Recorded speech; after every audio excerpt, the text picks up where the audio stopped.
mga katropa, welcome back to my channel. This is Edmond Reyno, ang inyong tropang Lakwatchero. For this vlog guys, puntahan natin ang Umbrella Rock which is located at Agno, Pangasinan. But before that, please subscribe my YouTube channel, Edmond Reyno, at paklik na rin po yung notification bell para updated tayo sa ating mga vlogs and videos. So ayun na nga mga tropa, we are here at Umbrella Rock located at Agno, Pangasinan. So ang entrance fee po dito is 10 pesos per head. So paki-prepare na lang po yung 10 pesos para po makapasok tayo dito sa Umbrella Rock located nga po sa Agno, Pangasinan. So arat na!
Ito yung sample ng Umbrella Rock. So actually mas maganda pala pumunta dito pag sunset kasi po yung araw nandun po sa left side ko. So mas maganda yung tinag ng araw. Unlike pag morning kasi nandito po yung araw. So yun nga po. So pasyalan pa natin kung ano pang meron dito sa Umbrella Rock. Arat na!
So ayun nga po, so maraming mga rock formation dito na hugis, umbrella or hugis payong. So yung mga balak po may maligo po dito, be cautious na lang po kasi may mga part na malalalim or malakas po yung agos. So punta lang po tayo sa medyo mabababa. Of course, syempre, kailangan po may kasamang matatanda kung ang mga kasama natin is mga bata para po merong magpabantay. So ayun nga po, pasyalan pa natin ang Umbrella Rock dito sa Agno, Pangasinan.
katropa, natapos din nating pamamasyal dito sa Umbrella Rock located at Acno, Pangasinan.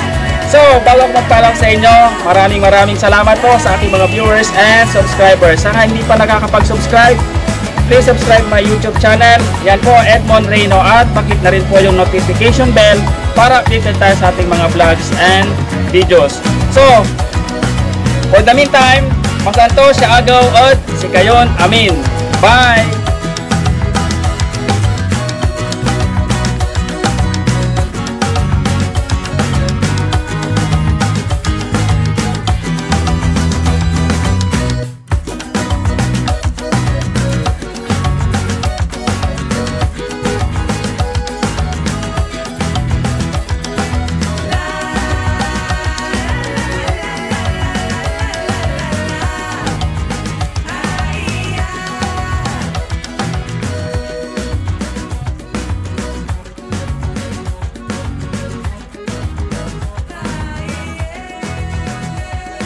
Subscribers and viewers. So, ingat po at tawag dito. Liwaw. So, yun nga mga katropa, nandito pa rin sa mga maraming part ng